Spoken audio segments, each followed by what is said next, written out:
ஓம் சாய்ராம். ஸ்ரீ சாயி பாபாவின் சாஸ்னாமிருத திருமொழிகள் என்ற புத்தகத்தை பூஜ்ய ஸ்ரீ நரசிம்ம சுவாமிஜி அவர்கள் தொகுத்து வழங்கியுள்ளார். அதிலிருந்து இறைவனை அடைதல், அதற்கான வழி குறித்து ஸ்ரீ சாயி பாபா கூறியதை கேட்கலாம். நானா சாந்தோர்கர்: பாபா, மீண்டும் 3வது முறையாக தங்களை கேட்கிறேன். கடவுள் யார்? அவர் எத்தகையவர்? எங்குள்ளார்? ஸ்ரீ சாயி பாபா: நான் முன்னமேயே உனக்கு உரைத்து விட்டேன். நான் கூறியபடி நடப்பாயே ஆகில் உனக்கு சாதன சதுஷ்டயம், அதாவது 4 சாதனங்களும் கிட்டிவிடும். முதலாவது விவேகம். நானா: அவை யாது?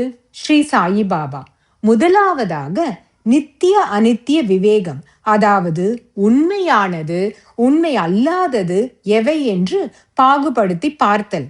சிலர் தாங்கள் அத்தகைய விவேகிகள் என பிறரை நம்ப வைத்து வர்க்காரிகள் என்றால் பண்டரிபுரத்திற்கு புனித பயணம் மேற்கொள்பவர்கள் ஆவர். வர்க்காரிகள் ஆகிறார்கள். ஆனால் அவர்கள் ஹரி உண்மையில் யார், அவர் எத்தகையவர், எங்குள்ளார் என்பதையெல்லாம் அறிந்தாரில்லை. இத்தகைய தல யாத்திரை மற்றவர்களுடைய மதிப்பை பெறுவதற்கான ஒரு உத்தியே அல்லாது உண்மையான பக்தி ஆகாது. உள்ள தூய்மை இல்லாமல் பல சாத்திரங்களையும் புராணங்களையும் கற்று அவற்றை நெற்று பண்ணுபவர்கள் சதசுகளில் தத்துவங்களை அள்ளி வீசுவார்கள், பிறரை ஏளனம் செய்வார்கள், தற்பெருமையில் திளைப்பார்கள்.